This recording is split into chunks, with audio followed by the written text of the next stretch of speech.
guys, it's Cindy Leach, your Polymer Clay Tutor, and today's mini toot, I'm going to show you how to mix my color recipes. Now, if you have been a member of Polymer Clay Tutor for any time, you will know that I mix up color recipes based on photographs, and I have up to date, I have mixed up hundreds and hundreds of recipes. I think I'm around, there's about 65 color palettes. I've got a big box here of all the different colors that I've been mixing over the years, and I think there's about 520 recipes. The way the recipes are set up, and I work with Polymer Clay. The way the recipes are set up is they're in a color palette of 4 colors, and there is an A series and a B series. The A series recipes go to the members only, to the paid tutorial members, and then the B recipes go to anyone who is on the guest list or our newsletter. So if you're not getting any of the recipes, you're going to want to make sure to go to www.polymerclaytutor.com and go sign up for our newsletter so that you can get the B recipes, which is great. Now, like I said, they're set up in a palette. Now, this is a palette of recipe cards from the Alpine Lichen palette, and it's a real pretty picture that we took up in the Whistler area in the mountains, and there's all these pretty colors in it, like this green, this black, this blue, and this stone color. Now the recipes are laid out on each card and with the type of clay and the amount of clay in it. Now what you need to do is, when you get your color recipe ready to mix up, and we'll do this one here because it's a pretty simple one, not too many different colors, but it also has some fractions in it, which gets some people mixed up. So what you need to do is look at the colors that you're going to be using in the palette or in the recipe. So it's black, white, and burnt umber, and these are all Polymer clays, and I've laid them out here. Now I've rolled them out at the same thickness. Now this is really important that you roll out every color that you're going to be mixing at the same thickness on your pasta machine. If you don't have a pasta machine, you could roll it out by hand, but it's important that all of your thicknesses are exactly the same thickness.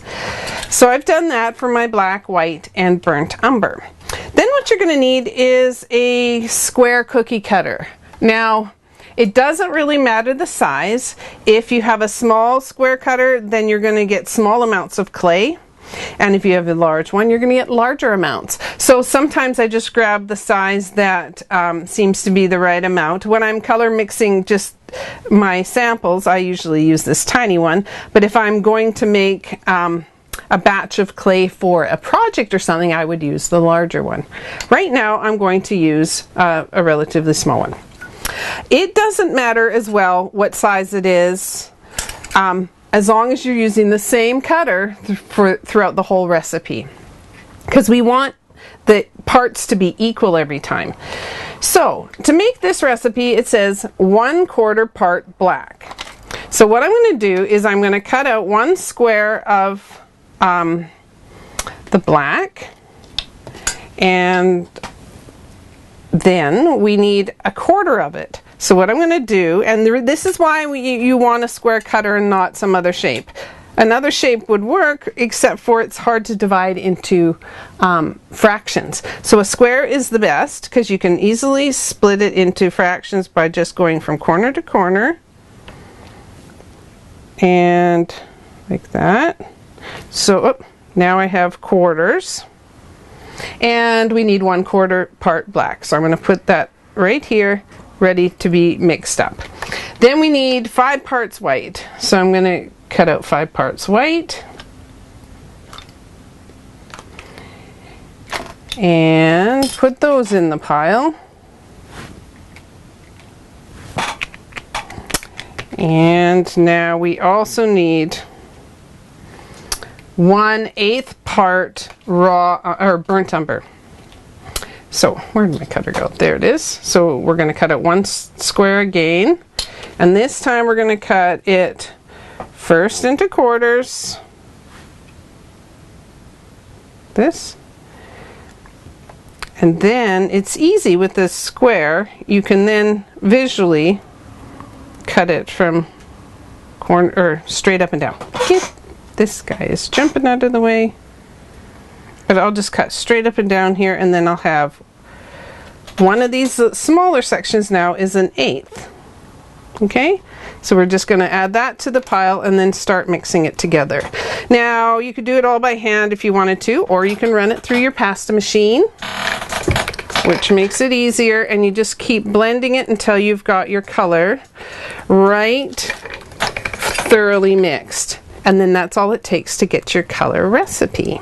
Okay, so sometimes there are several colors in a recipe, sometimes there are only a few. It really depends on what it takes to get the right color for me to get the recipe ready for you. So it's a lot like cooking.